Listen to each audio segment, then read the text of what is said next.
Hey, we are getting really close. This is the second to last week of our sermon series on the parables. So if you're exhausted of these, we're almost done. If you're like, oh no, I don't know what to tell you. There's more. We could do more. But today we're going to talk about one of the most famous parables of Jesus, and that is the parable of the Good Samaritan. This is a parable that has kind of transcended church. It's transcended faith. It's transcended religion. It's a phrase that no matter what you believe, no matter how you've lived, no matter what culture you're from, you're familiar with this idea of a Good Samaritan. I did a little study. I just Googled some recent articles that use the phrase Good Samaritan. There was an article about a couple teens. It said, Good Samaritans rescue man from burning car. Wow. There was another article about a mom who was being mugged at a grocery store or at a market, and a Good Samaritan came and broke it up and ended up getting stabbed. But they said, Good Samaritan, the headline, Good Samaritan breaks up mugging. There was another headline that said, Good Samaritan saves sea turtle trapped by fishing net. It's, as much as we say religion is being taken out of the media and it's being taken out of everything, we're talking about it all the time. It's in the news every week. We hear about Good Samaritans. But do we understand what that phrase actually means? What is a Good Samaritan? Is it just, based on those headlines, I think what we can glean is that it's just a good person. Somebody, a stranger, who helps someone else. And that's true. That's part of what a Good Samaritan is, but it is so much more than that.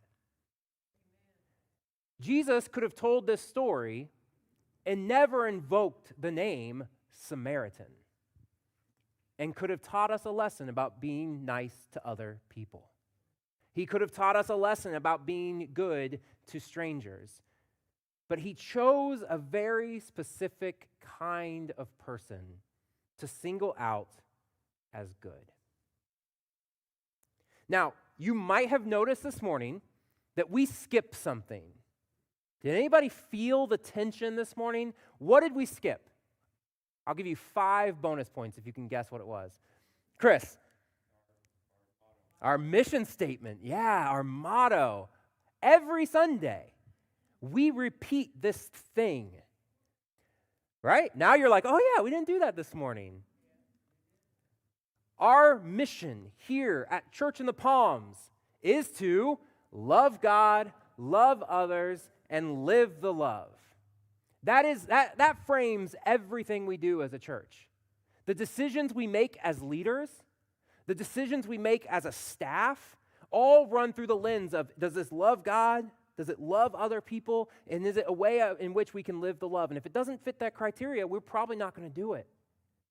But not only that, but it frames the way we hope that all of us as a community will live out our faith.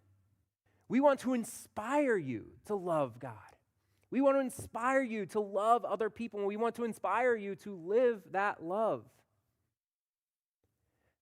Now, I have a secret.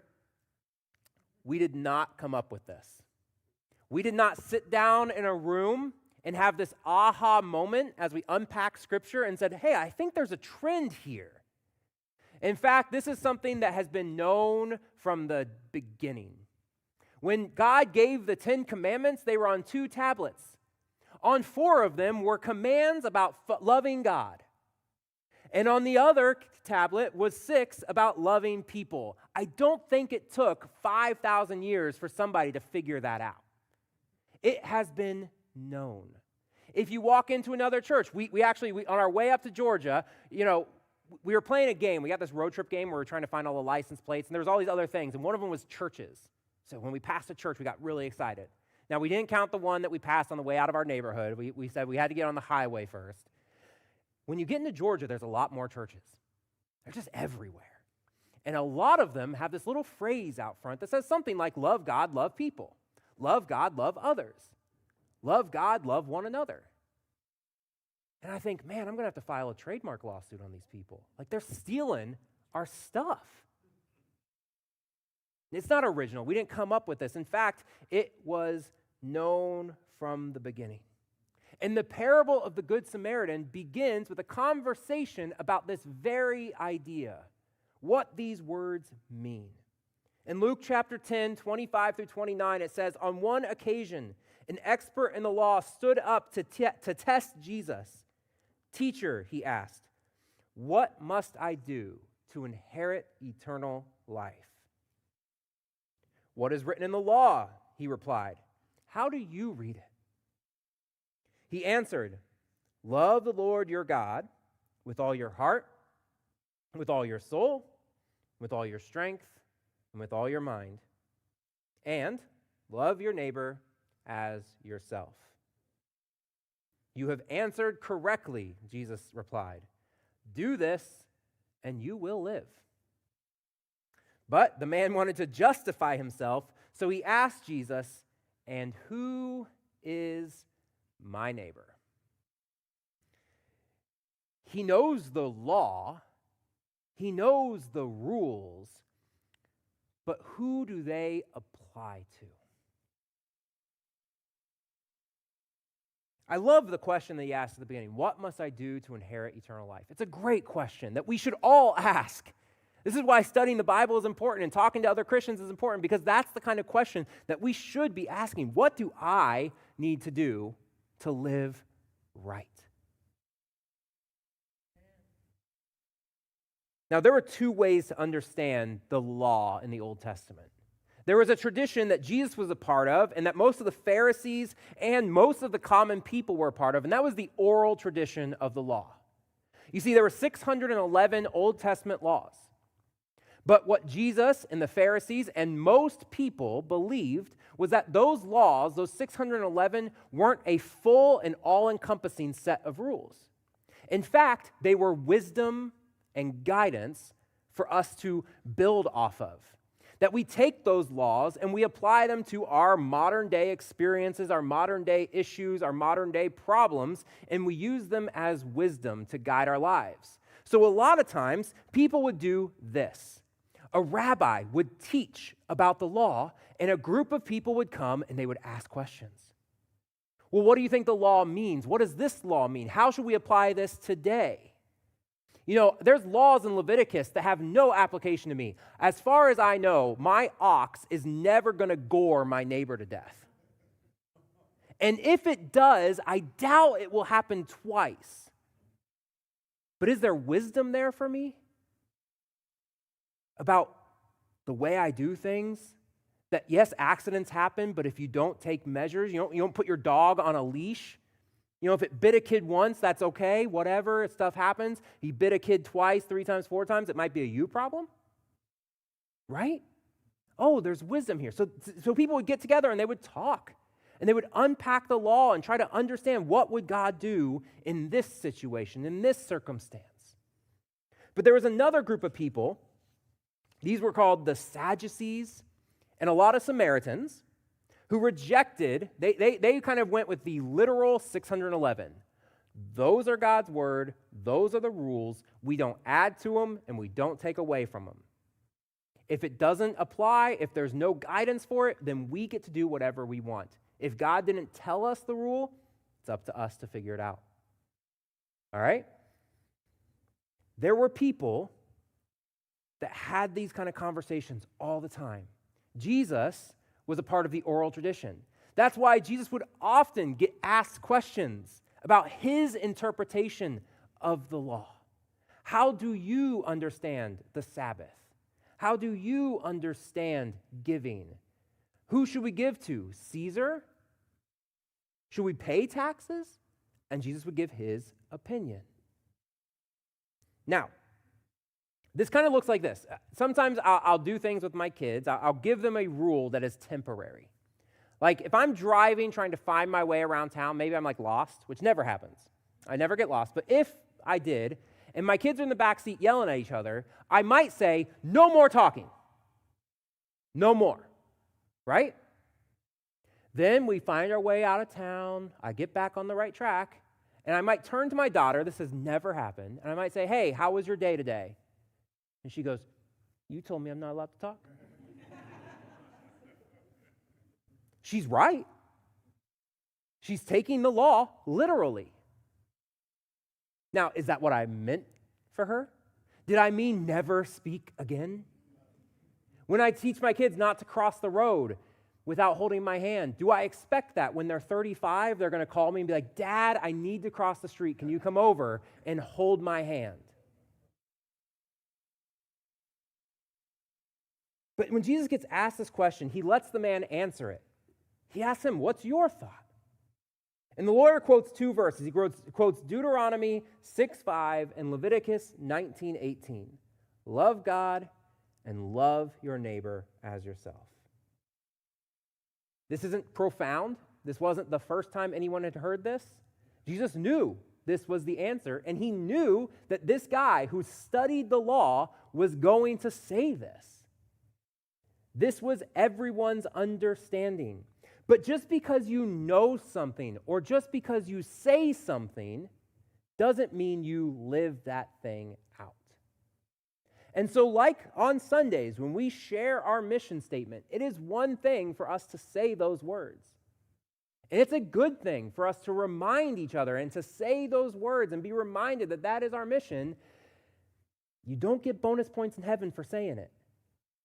There is something to living those words out, putting them into practice. And that's when the second question comes. Who is my neighbor? What he's really asking is, how far does my love have to extend? How far do I need to love people? Where can I draw the line when it comes to loving others? This is where Jesus begins to tell our parable this morning. And I want to remind you that parables are a form of indirect communication. They're supposed to get past our defenses. They're supposed to challenge our assumptions. So there's something about this parable that is going to challenge this man, challenge the assumptions about what a neighbor is and who his neighbors are, and help him to understand something new. Because Jesus could have very easily just said this. If he wanted to, he could have said, everyone.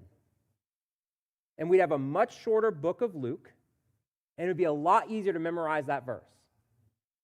He could have just said, who is my neighbor? Well, everyone is your neighbor. You get it. It's true. It's the point. But he's doing something else. In fact, Jesus is changing the question altogether. Jesus isn't teaching him who his neighbor is. He's asking him, will you be a neighbor? Are you willing to be someone's neighbor? I was, in one of the books I was studying, this guy, Klein Snodgrass, I've used his name before, and I just love his name. He writes about this parable. The parable of the Good Samaritan is annoying because it will not let us avert our eyes. We are forced to see the problems in the world around us. We can't just ignore the things that are happening around us. This parable challenges us to see. And so the first point we have this morning, if you're taking notes on your note page, is that neighbors see what others miss. Neighbors see what other people miss. In verse 30, Jesus begins the parable. It says, in reply, Jesus said, a man was going down from Jerusalem to Jericho when he was attacked by robbers. They stripped him of his clothes, beat him, and went away, leaving him half dead. A priest happened to be going down the same road, and when he saw the man, he passed by him on the other side. So too, a Levite, when he came to the place and saw him, passed by on the other side. This parable begins with three men going down from Jerusalem to Jericho. We have the man who is beaten and left for dead, and we have a priest, and we have a Levite. Now, they are literally going down because Jerusalem is on a mountain. Jerusalem is 2,700 feet above sea level. And Jericho, a very nearby town, is 800 feet below sea level. So to get there, you are going down. And it's a desert road. There are not inns, there's no buildings, there's no safe places. In fact, it's rocks and crags and cactuses and bushes everywhere. It was a common road for people to be walking on and get attacked, get mugged, get kidnapped. Now, many priests lived in Jericho. It was more expensive to live in Jerusalem. It was more difficult. It was a big city, but it wasn't big enough. But also, the priests kind of wanted to not live in the place they worked. So they would live in Jericho, and so would the Levites. And so they might come up to the city for the 5 or 6 day shift that they would work at the temple, and then they would leave and they would walk back down the mountain and go home. Now, these two men are religious elites. They both see a man who has been beaten to an inch of his life, and they're going home. They're not going to the temple, which if they were, maybe you could make this excuse that we've all made. I'm really, really busy. I saw someone broken down on the side of the road, but I'm the pastor and I need to be at church to preach my sermon. So I couldn't stop. Somebody else would have to take care of it. They don't get to make that excuse. They're going home. Their job, their week is done. It's the weekend. They're ready to have some fun. They're not too busy to stop. There's something else happening. In fact, it's not their busyness, it's not their schedule, it's their religion that keeps them from helping this man. They don't help them because they know that there are rules about purity. If they touch a bleeding man, they will have to go through a week-long process of ritual purification before they can go back into the temple. They know that if they were to check on this man and he happened to be dead, that process would be even longer. So it's easier just not to see, to avert your eyes, pretend the problem isn't yours. Now, this story begins to, it kind of sets up like a bad joke. A priest, a Levite, and something walk into a bar, right? But this was a common form of rabbinic teaching. This is a very normal way that a rabbi would set up one of these stories. Jesus used this quite often. But here's the thing. The setup is typically something like this. A priest and a Levite don't do the right thing, but a commoner does. An Israelite, a baker, a shepherd does do the right thing. And for people, that's a huge twist. That a priest and a Levite would miss an opportunity to serve God, but a shepherd would do it? That's amazing. But Jesus doesn't choose an Israelite.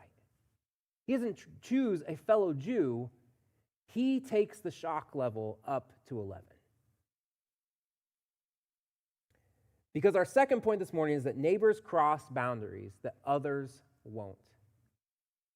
Jesus continues, but a Samaritan, as he traveled, came where the man was. And when he saw him, he took pity on him. He went to him and bandaged his wounds, pouring on oil and wine. He put the man on his own donkey, brought him to an inn, and took care of him. Now, if this parable is just about being a nice person, being a kind stranger, like all those headlines point to, then Jesus could have chosen anyone to be the third character. Jesus was very specific in choosing a Samaritan. And in fact, by choosing a Samaritan, Jesus probably chose the most controversial person he could have. There was no one that Jews hated more than Samaritans. These were not just bad friends, they were enemies. Honestly, if Jesus would have said it was a Gentile, it would have been easier for his listeners to accept. An unbeliever, a pagan, because at least they don't know better. But a Samaritan is a blood traitor. You see, the conflict between Jews and Samaritans went back centuries, all the way to the time when Israel split into two kingdoms. Israel was in the north and Judah is in the south. When the northern kingdom fell to Assyria in 722 BC, many Israelites were taken away as slaves into Assyria. And Assyria also brought many foreigners to live in the northern kingdom. Over time, those who remained intermarried with the newcomers, creating a mixed people who became known as Samaritans. Now, the Jews from the southern kingdom of Judah saw the Samaritans as racially impure and spiritually compromised. These are people who had blended the worship of Yahweh with pagan practices. Meanwhile, the Samaritans, they claimed that they were the true keepers of the law. And that, in fact, they set up their own temple on Mount Gerizim instead of Jerusalem and said, if God really resides in this temple, and if you go to Jerusalem to worship, you're not worshiping the right God. By Jesus' day, the hatred ran deep. Jews and Samaritans avoided each other entirely. They didn't share meals. They didn't drink from the same wells. They didn't even walk on the same roads. In fact, Jews would often take a much longer road around Samaria to get to the northern land of Galilee, because they would rather go the long way than walk through Samaria. But Jesus makes the Samaritan the hero. He turns centuries of prejudice and hate and bad blood on its head in order to show us what a true neighbor looks like. Now, to call someone a good Samaritan in Jesus' day sounded like an oxymoron. There weren't good Samaritans.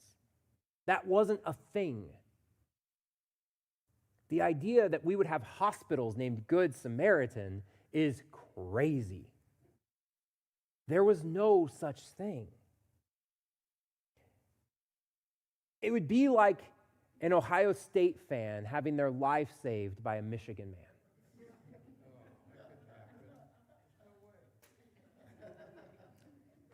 Some of us would say, just let me die.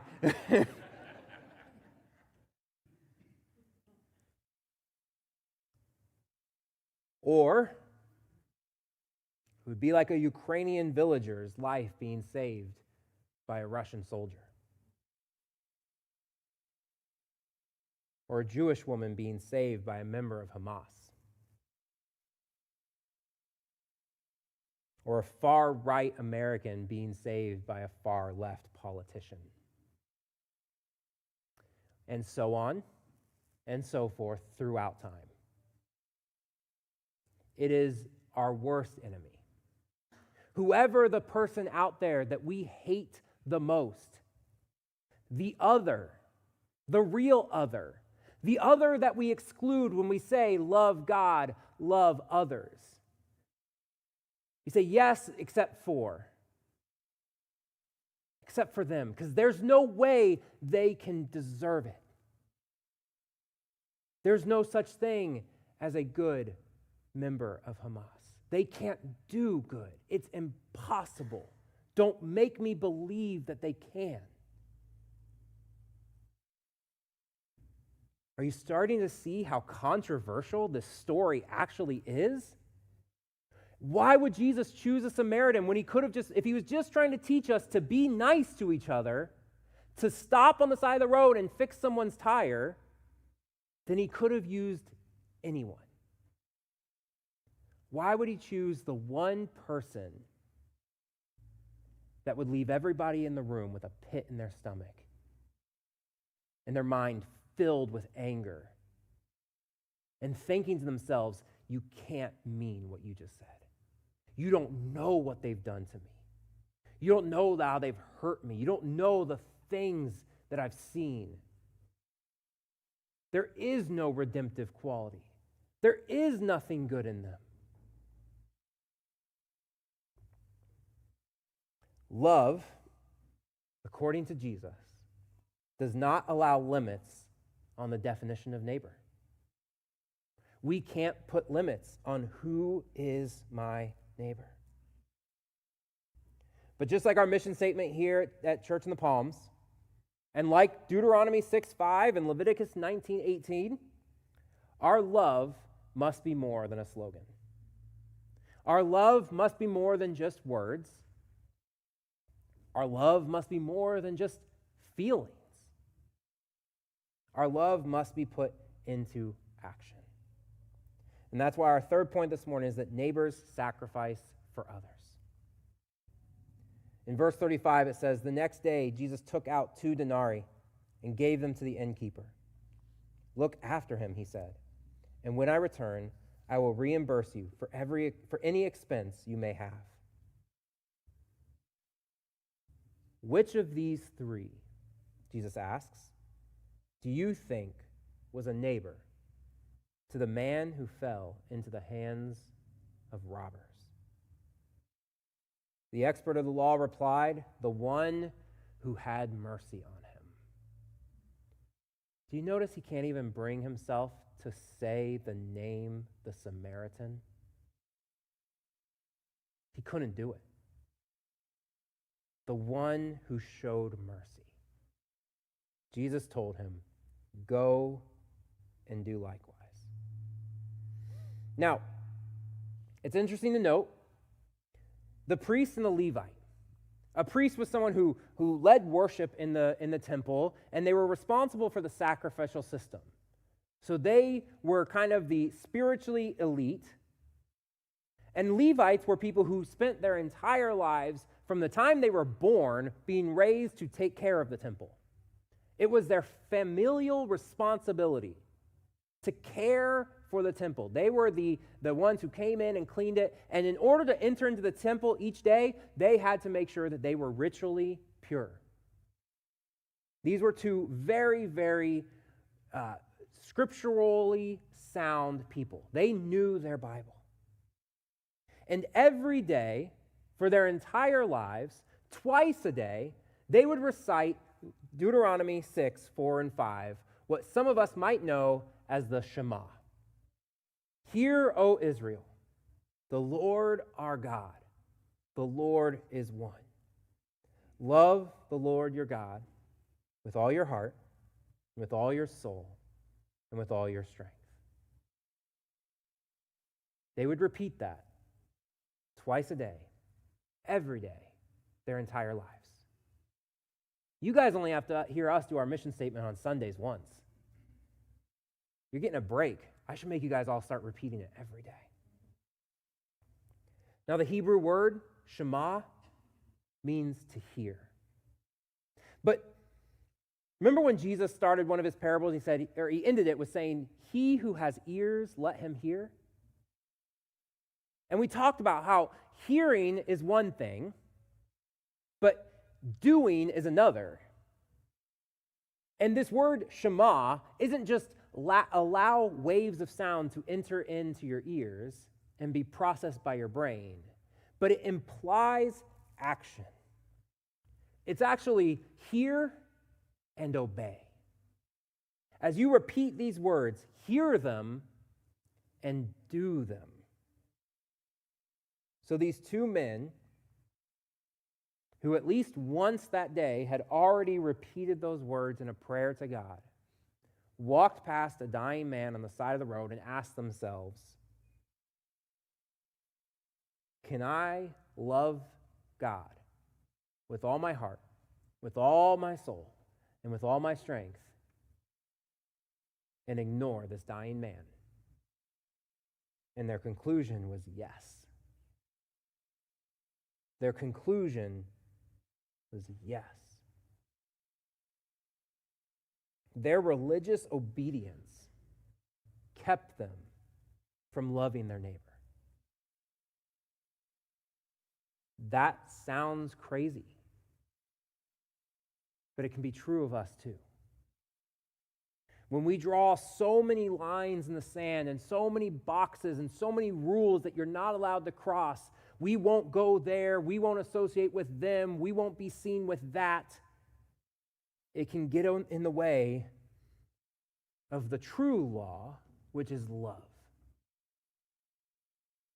I remember when I was a kid, I was maybe 11 or 12. My sister had just gotten her license, and she was in a thing after school called show choir. So they would have practice for like 4 hours after school. So she was coming home late one night, and she was taking some friends home from practice, and my dad got a call, and this is like early cell phone days, like they were like this big, and he gets this call that Erin had been in a really bad accident. She was going through a light, and somebody ran the light and just sideswiped her.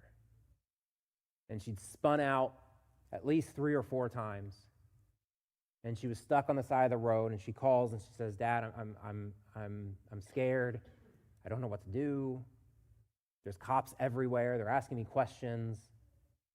Now, my dad was a pretty good driver most of the time. He obeyed the law for the most part.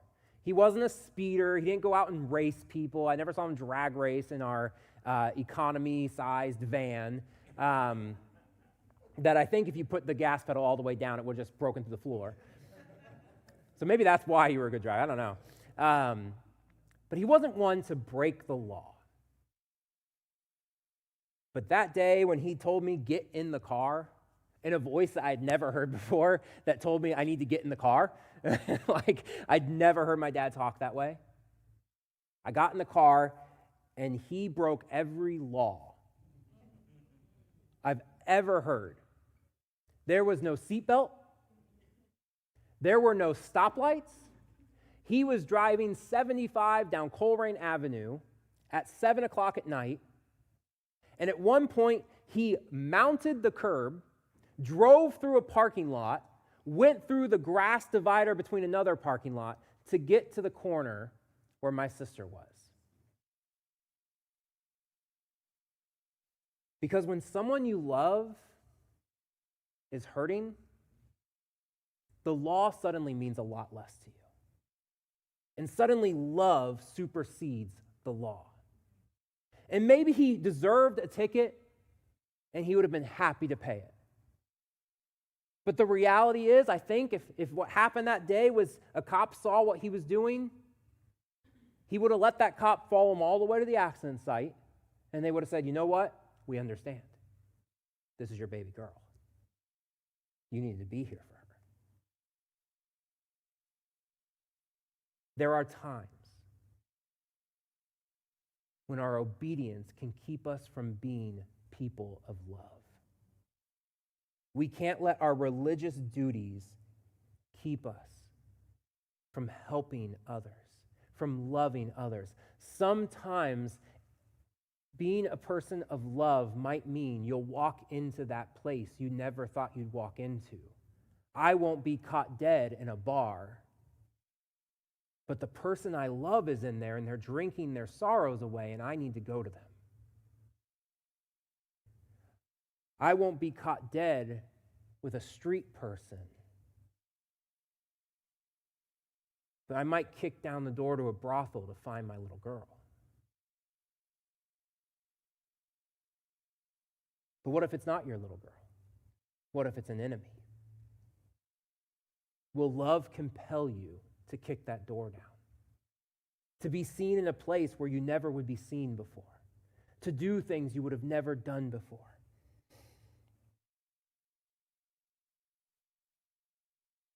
I'm not saying that the laws in the Old Testament don't matter, but just like Jesus said to the Pharisees, if your child fell into a well on the Sabbath day, would you not reach in and pull them out? You would break the Sabbath to save your child, and you'd be right to do it.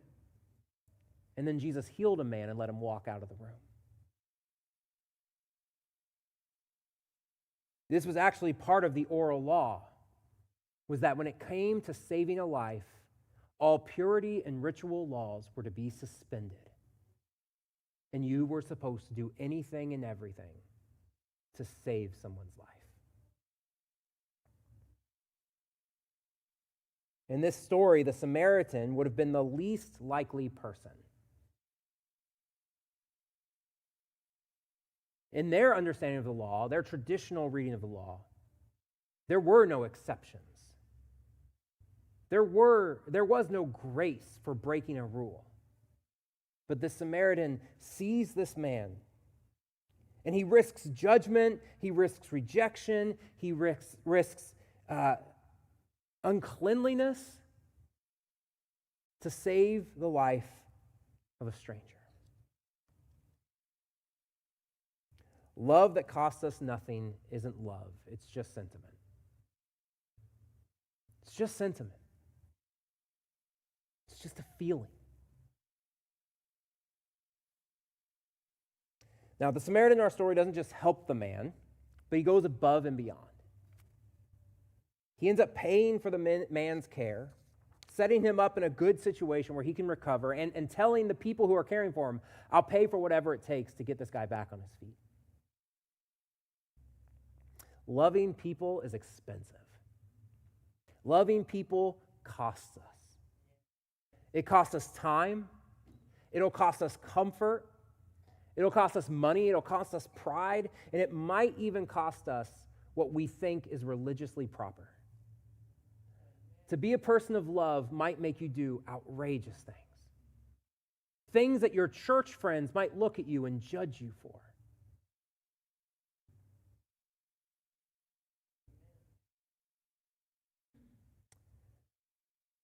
As we kind of conclude this morning, I'm going to have the band come forward.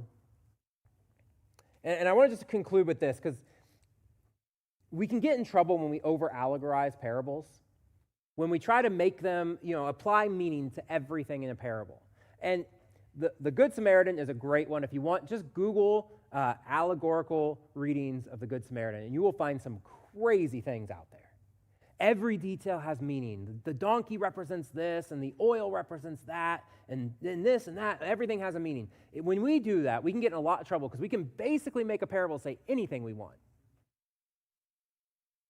But today's parable does communicate a truth, an allegorical principle that isn't the main point of Jesus' preaching. It's not what he was trying to communicate, but I think it's a reality. And it's this. You and I, we're the dead man. We are the dead man on the side of the road.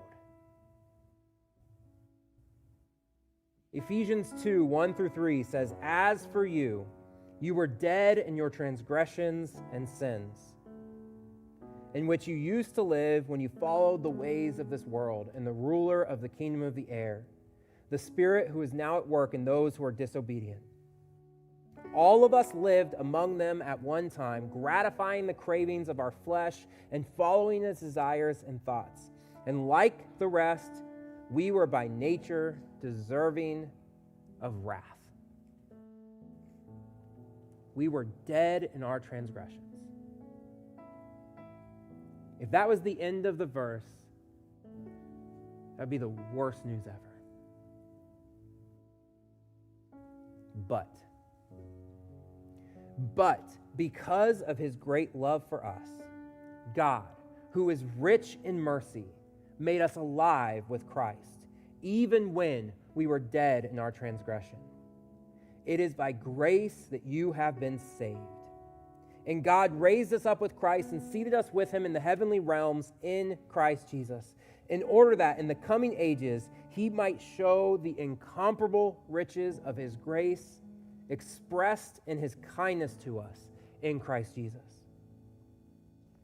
For it is by grace that you have been saved through faith.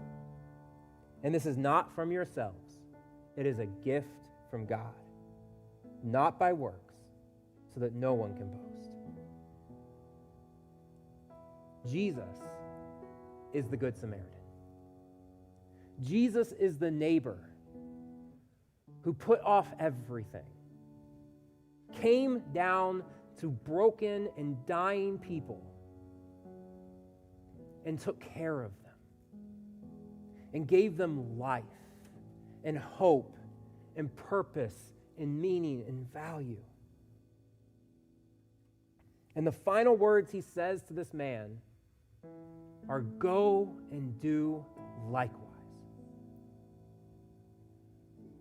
Go and be like me. Lay yourself down for others. Love others even when they don't deserve it. We were enemies of God. We were following the ways of this world. When he found us, we did not deserve him. But he reached out to us anyway. And he lifted us up. And it wasn't just that. He didn't just restore us, but he set us up. He gave us a home and an eternity with him.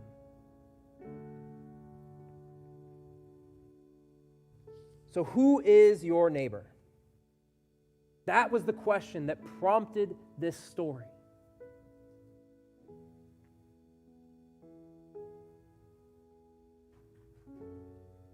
This story isn't about answering that question. It's about asking yourself, will I be a neighbor? Will I start seeing the world through the eyes of Jesus? Will I stop living in judgment of others? Will I stop living in fear of doing the wrong thing and just act in love? When I see someone hurting, will I go to them and be available to them? This morning, we're all challenged to ask that same question. Will I be a neighbor? A neighbor to the person next to you,